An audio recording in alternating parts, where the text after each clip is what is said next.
Oh, yeah. Everybody knows the rules. Good vibes only, 30 minutes or less. It's a wellness check with Shakiel Mahjouri, the French Persian of CBS Sports, the Shak MMA and Wrestling channel, and so much more. And also a friend to the Morning Kombat show and community. Shak, been a long time coming. Is that an That's a MK mug mug? right. That's MK mug right there. It was Bro, like how you doing over there in Greater Vancouver? a rare sunny day, so I'm very happy about this. I gotta say, with the exception of Aaron Bronstetter, because I will never say a bad thing about that man. Feel like you're really scraping at the bottom of the MMA media Oh, barrel how dare here you? between me and Oscar Willis and Jed Oh boy, Meshew. come on. You got to find the greatness within everybody, and I hope I've done Yes. that with the previous names. But I did give a bad pronunciation of Shakiel. It is Shakiel Mahjouri. Is this name come after a tribute to the great basketball star Shaquille O'Neal? I mean, it's not spelled the same. No.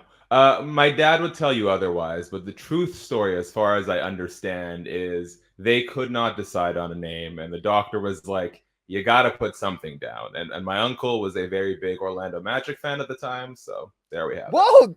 So You, this is related. this is Yes. related. You know, I've been told if I can get to the same festival as Shaq, because he produces electronic music now. Fun Oh, fact. wow. We're already I talking can about get a raves. one-on-one We're, interview. we're about 90 seconds That's what in. I'm We're already saying. got the raves comment I've got going. a This is one-on-one great. interview promised if I can get to the same location as him, which has not happened thus far.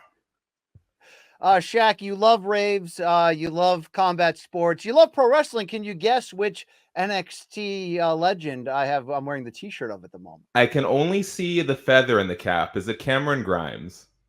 Oh, incorrect, incorrect. Is that Oh, Andrade? CN Almas, yes, on the Uh, now Andrade. He's 100. That's what the back of the shirt says. All right, so that's back when NXT used to be NXT, but people don't want to hear us talk I about was gonna NXT right say. now.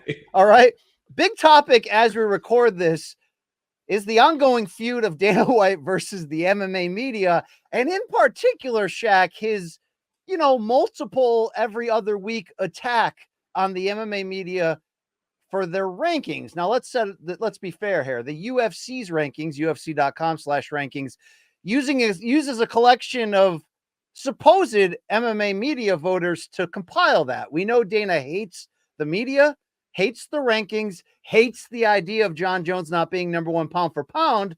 And most recently, among many other hatreds, like he hated when the MMA media had Justin Gaethje ranked ahead of Max Holloway at lightweight after their BMF fight. He now cannot stand that number 8 ranked Khalil Roundtree, who entered his title shot in Salt Lake City UFC against, was that Salt Lake City or did I just make that up? Yeah, that was, right? Salt Lake City, yeah. 307, entered it against Alex Pereira, led on the scorecards until the stoppage, took an absolute beating. And then afterwards, the people that rank it end up having Khalil right back at number 8. The quote that Dana said when he put out an Instagram video was, "The morons strike again. Khalil Roundtree fights that badass fight against Pereira, and the morons rank him number 8. Keep him at number 8. Literally this week, I have a meeting to try to fix the rankings and get all these know-nothing motherfuckers out of it. So hopefully this week I get this fixed." He would go on to say that at his Contender Series press conference on Tuesday night that hopefully soon, whether it be AI or whatever his team pitches, they will have a fix. Shaq, obviously us as media members have a lot of issues with this ongoing feud. What do you think is the biggest issue for MMA media after Dana's latest sort of rant about his own rankings, which have a lot more problems that go deeper than you or I?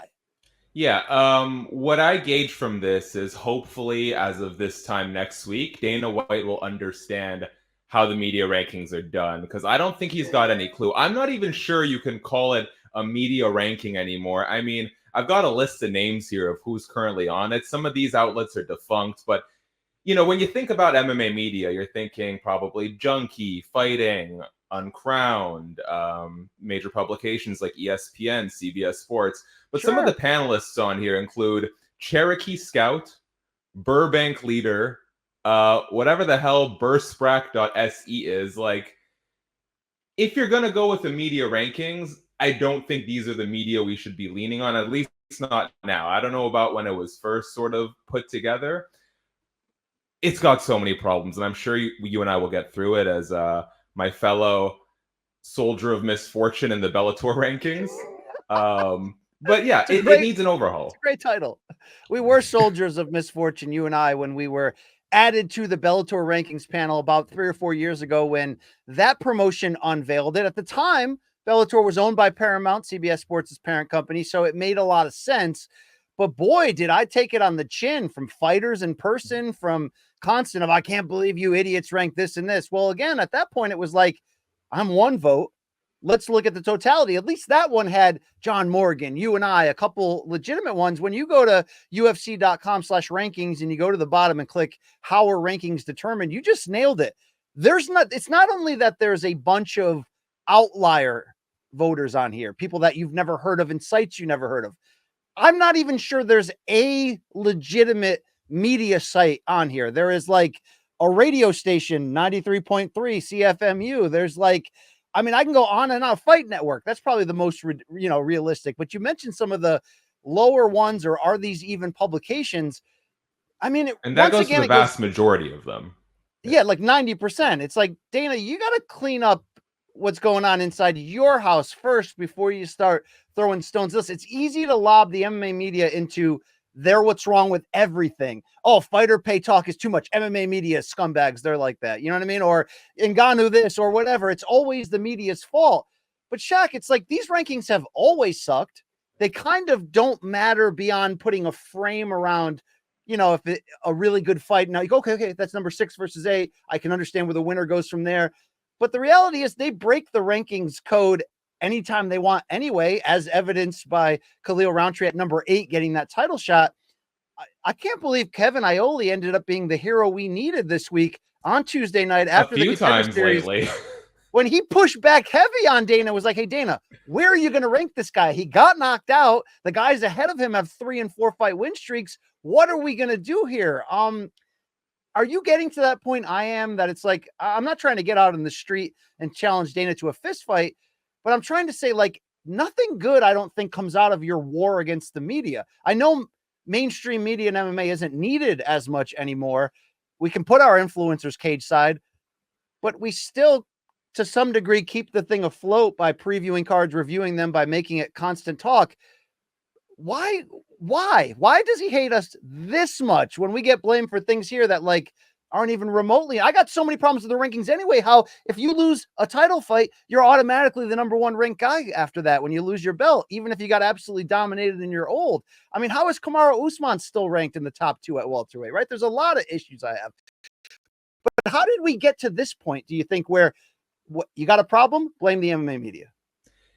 It's so bizarre because I felt like maybe it had something to do with the ESPN rights deal with UFC coming to an end, or renegotiation, whatever the case may be. I felt like we were slowly starting to trend a little bit in the other direction, right? Like he seemed more willing to debate with media at these press conferences, and he was giving interviews to a few more traditional publications. But I think for a long time, much like the UFC's business model about putting the brand, miles ahead of any one star, I think it has the same thing to do with the media. It's about insulating the promotion from any criticism, right? When you have, and I hold nothing against people like Nina Drama who have carved an important, a successful niche for themselves through working with the UFC. But when you have people you can go to, whether it's the Nelk Boys or Nina Drama, who are sort of encapsulated within this UFC ecosystem, you shield yourself, right, from a lot of criticism from outside publications, and you sort of speed up the ongoing change in the landscape where a lot of these traditional media outlets are dying out. So I think that's part of it. But as it pertains to the ranking specifically, I really just think everybody is confused. I don't think Dana White has any idea how these rankings work or who's part of them. A lot of times we'll talk about how, the UFC has a hand in these rankings. Now, maybe I'm mistaken, but from doing the Bellator rankings with you, my experience there, which from what I understand is the same experience with the UFC, is they have an independent third party that handles all this, right? Combat Registry reaches out every week, says, hey, update your rankings. Here's an impact report. Here's some info about each fighters.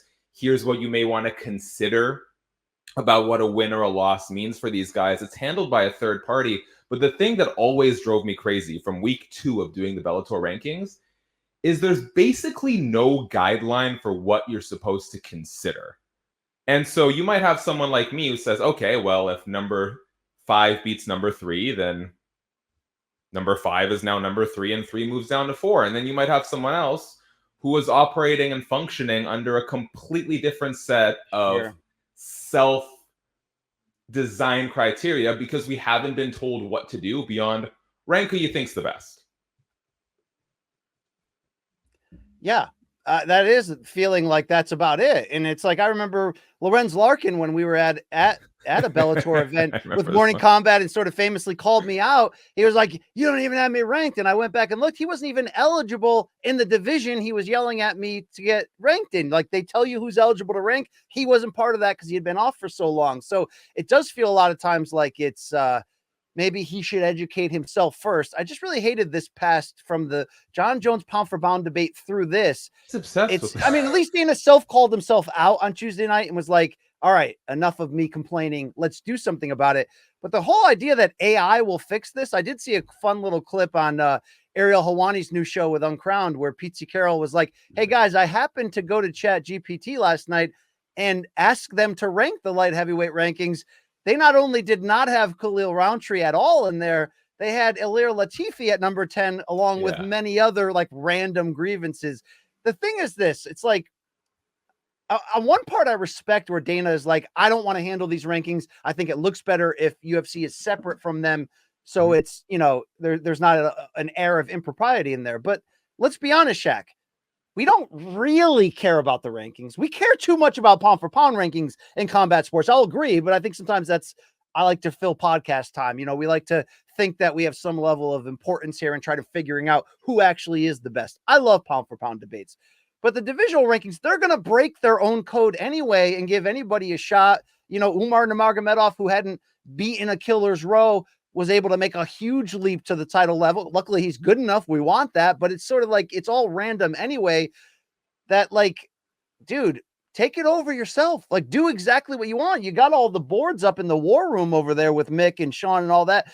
Just run it off of that. We don't care. Just stop complaining about it. Because like I said, do you know how many times an aging champion gets finished and then they're the number one contender for the next 9 months as they sit out, leaving, you know, blocking everybody's path to a title? We've seen Brian Ortega, who I love, ranked in the top 3 for like 5 straight years, whether he's hurt, losing multiple times, not fighting for 2 years. It's all a big shit show. I think they need to get their act together and figure it out because when you look at that list of the outlets that are actually doing this, my mind was blown, Shak. My mind was absolutely blown. It's awful. It is. It reminds me of why I got out. People always say, BC, why are you not a member of the Boxing Writers Association of America? You get a Hall of Fame vote. You get to go to this big dinner and act like you're at the prom. Yeah, that's all fun. I used to go to the meetings where they would vote for these prestigious awards like Fight of the Year, Fighter of the Year.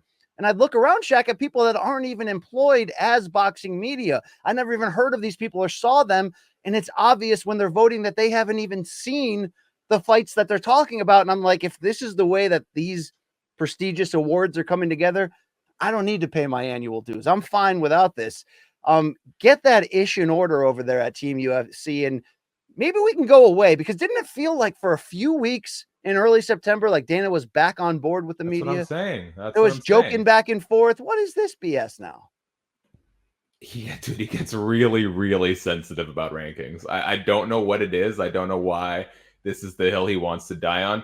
I do think in an industry where the UFC has such overwhelming control of both their narrative and the fighters, I think there's some semblance and value of having a third party at least contribute to the matchmaking, in the sense of, hey, these are, you know, whether they go number one to number, I mean, granted, we have Kai Asakura coming with no UFC fights and getting an immediate title shot. It's a little different. I like that one.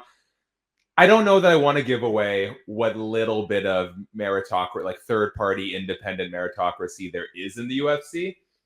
I just think, you know, when you look at the footnotes where they have the list of media involved in the rankings, it explains how the rankings work. And it basically just says that the rankings were generated. Sorry, the media was asked to vote for who they feel is the top fighter in their weight class. That is so absurdly broad, and it makes for so much confusion. Like, the one thing I really hated the most, and actually reached out to Combat Registry after week 1, is, you know, when we first started those Bellator rankings, they had you and I and everyone else on that panel create the top 10 or top 15 in each division, right? Now, I was under the assumption that come week 2, we would all be working off of whatever the, you know, average rankings was. You know, if you had someone, Chris Cyborg at number 1, and I had Julia Budd at number 1, and, you know, they even that out however it may be. But week to week, you edit the rankings based on your sole interpretation of those rankings, right? So if I'm really stubborn and I believe that Khalil Roundtree is the number 1 ranked light heavyweight contender in the world, no matter, you know, sure, my vote will get diluted out, but week to week, I can just keep him there number 1. Right. I have no incentive to do otherwise. I thought it was very bizarre. And again, I imagine it's the same way the UFC's rankings work, that every week we don't collectively update our rankings based on what the current rankings are. Yep. If Khalil's at number 10, why am I seeing on week number 2 Khalil at number 1 just because I put him there? And also, you forget shit, you know, like, especially in Bellator. Like, I don't know who number 14 in the division is. I'm just going on Tapology and comparing records and who beat who, and I'm just throwing a dart at the board there. Shaq, sometimes they didn't even have 10 options per division when we were ranking those, to be fair. So you're just like throwing in whatever name is left at the bottom for number 9. It didn't make a lot of sense. You're right. When I used to vote for ESPN's pound for pound in boxing back when it was a big panel doing it, I think they still do, but then, you know, there were specific rules. Nobody can move up. I'm sorry, nobody can move down without fighting unless somebody else behind them had moved up. You can't just go, oh yeah, I'm bored, I haven't seen this guy fight in 4 months, so I'm just going to move him down a little bit because last week this guy looked so good. Like, you actually had to justify that. That would be good to put that in there. But to sort of settle this debate regarding Roundtree, which sort of brought this to the surface, what do you actually think is the right ranking for him? Because you do have to take into account, and maybe this is what Kevin Iole was trying to say, outside of just saying, look, he got knocked out, what do you want us to do? It's like, I understand what Dana's saying. Roundtree looked like a badass against the number 1 guy in the division and number 2 in the world until he didn't anymore. But when you give the number 8 guy a title shot when he didn't deserve it, had only beaten 1 top 10 guy in Anthony Smith, and the 4 other guys he had beaten before that are like out of the organization or on 5-fight losing streaks, I don't know how you can justify him. Where is he going to be now? 4? Because he looked great in a title fight? What do you think the answer should have been in this Roundtree case? I mean, I'll answer it, but I think that's really the crux of my whole frustration. You can put him wherever you want to put him because we have no rubric. We have no criteria. Yeah. Do you judge based on performances? Do you judge based on who beat who? Do you judge based on winning streaks? Like, this is all so convoluted, and it's up to these 18 out of 20 Joe Schmoes who I can't even pick out of a line of publications to make those decisions.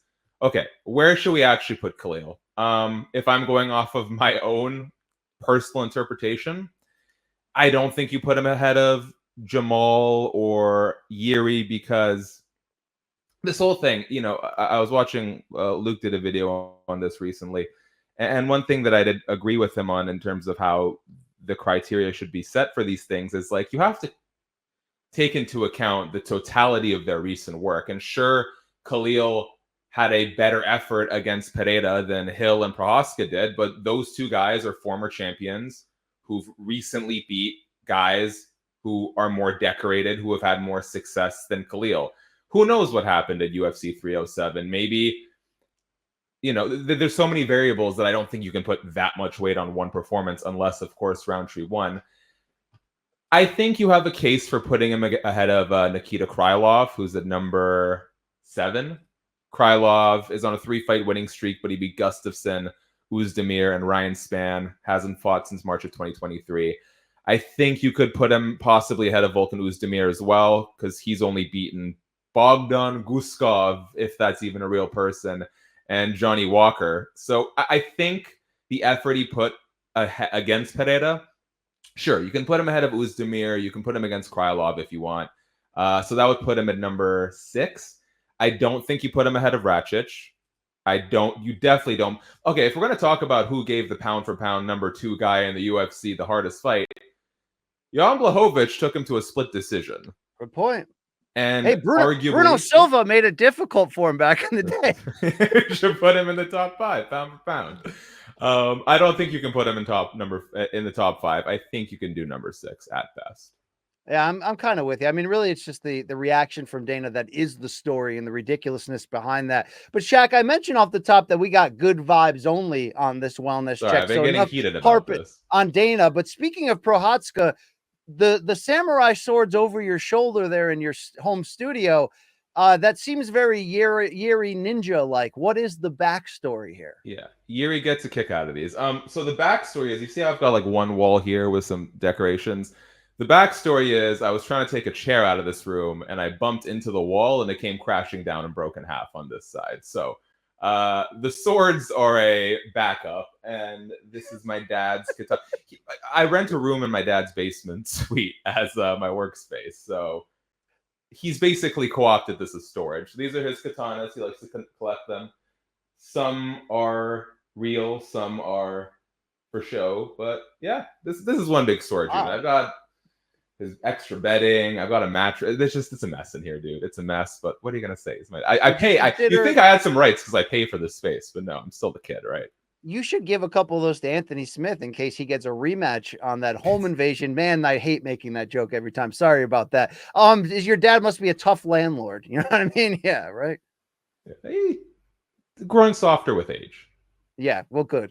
That's good to hear. Shaq, you're a big player in both the MMA and the pro wrestling space. You obviously do good boxing work as well. You're somewhat new to boxing, but you're really diving in on CBS Sports.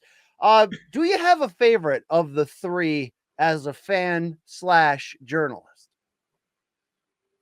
Interesting. It depends what avenue we're talking about. I will go to my deathbed with this. The pro wrestlers, far and away, are the best to talk to. They're media trained. They're entertainers at heart.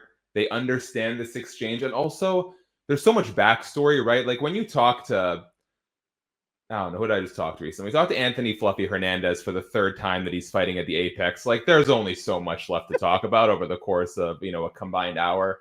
But when you're talking to The Undertaker, you've got like 30, 40 years of Easter eggs and little moments to pick at.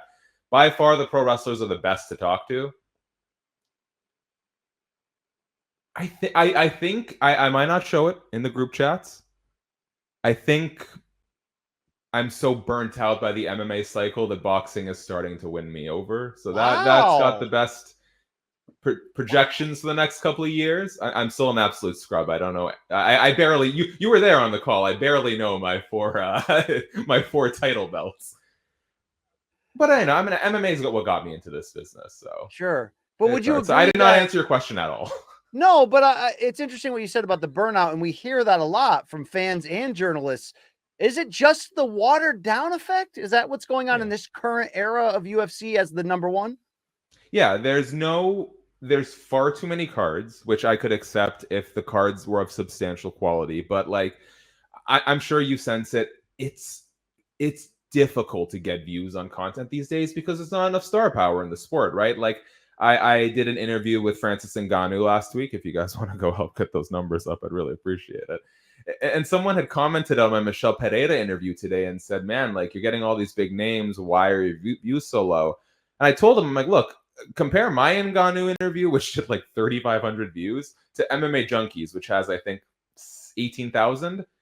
They've got, 5x my views. They have 10 times my reach. The fact that a outlet of junkie size can barely break 10,000 views talking to Francis Ngannou says a lot about how little interest there is in 99.9% of MMA's top fighters.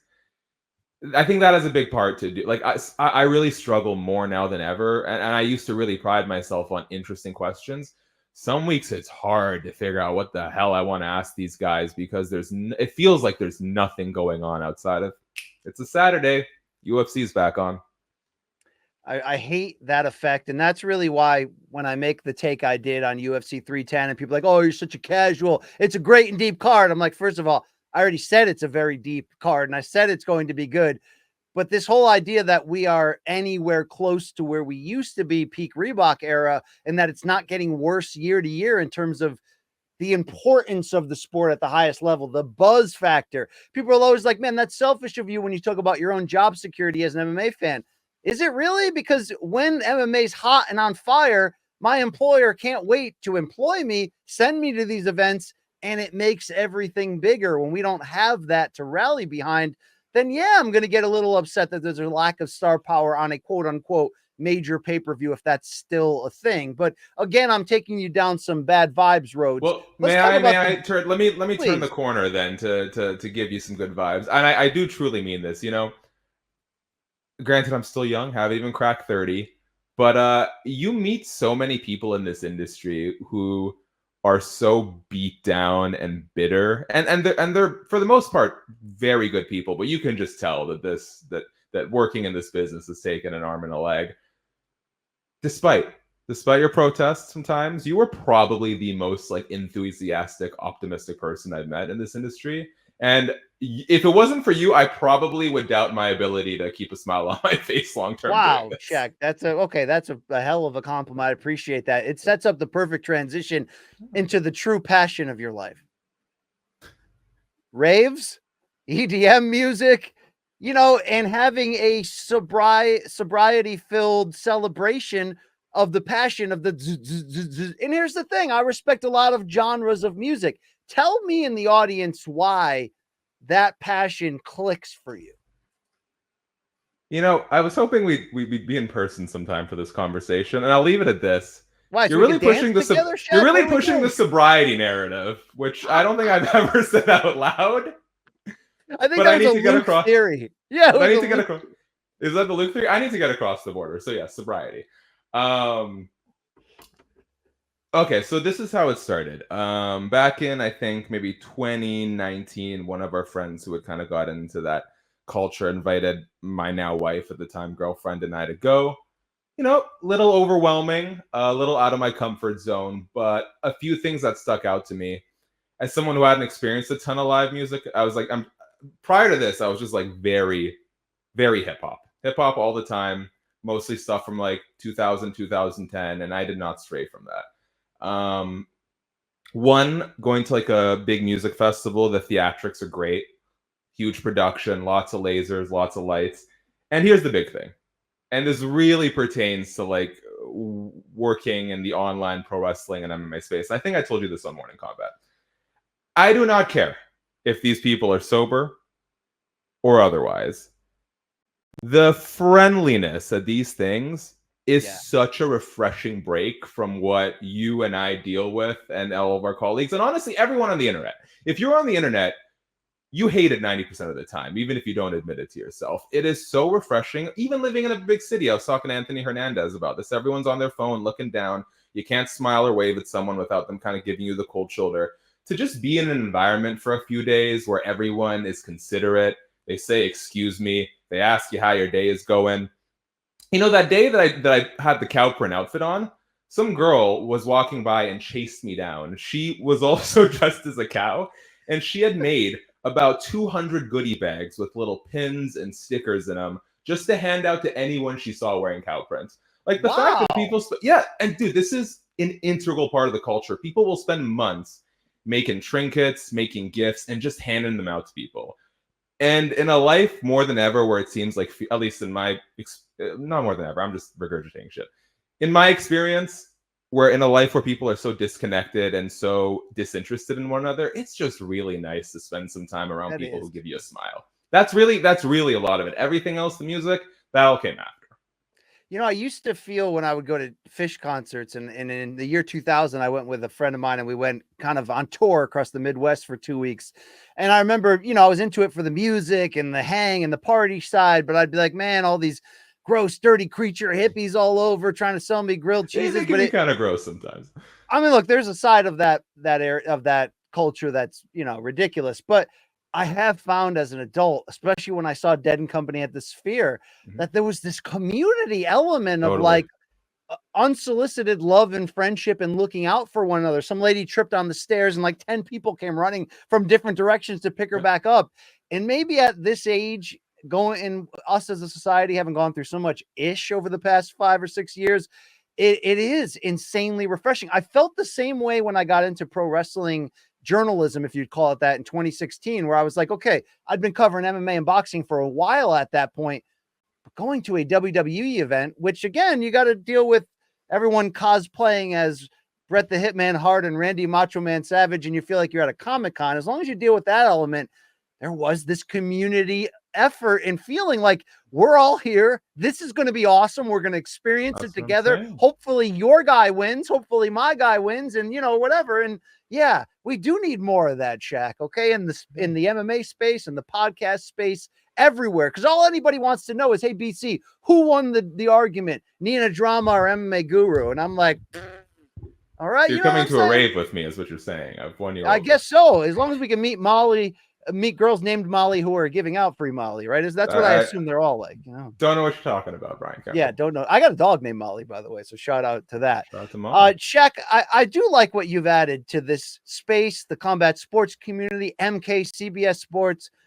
Keep shining that light and shining that smile. And if you dress up like a cow once in a while with your lovely wife, who's going to judge you besides BC and Luke, right? Hey, you know what? I am so desperate for the attention that I'll take any mention of my name. I'm Cam here for it, man. Anything that you can sell or promote here? I mean, we do know about the Shaq MMA channel. Yeah. What's your wrestling channel called? Shaq Wrestling. I Okay, keep it there you easy. go. There it Slowly is. but surely, you don't just get Shaquille O'Neal WrestleMania clips. It took a while, but we're starting to pick up the traffic there. Yeah, Shaq MMA, Shaq Wrestling. Come watch the interviews. I keep them short. I keep them sweet. I keep them fun. Honestly, though, just keep up the good vibes. Let's ask you one final question. What do you want from MMA in 2025? Oh man, so many things. That's like realistic. What do you want? There's no. I I'm not putting any okay. I parameters want on this. less events.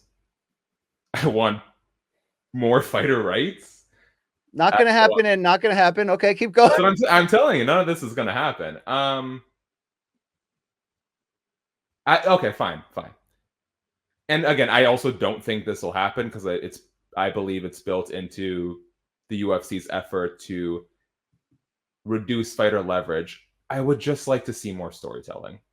I would like to see a committed effort for me to care about why Michel Pereira and Anthony Hernandez are fighting this weekend beyond Michel Pereira does front flips and it's a fight. Even then, just lean into it. Like one thing I really liked, sorry to make this pro wrestling end, about the Attitude Era for all of its really outdated storylines is every person on that roster, from the main event to the jobber who was getting pinned in 10 seconds, had a writer assigned to them, and they had a character and they had a story. I know you can't do that for UFC's entire roster, but I would love it if even just for the main card, give me a reason to care about why these people are fighting. Because 9 times out of 10, it's not going to make any difference.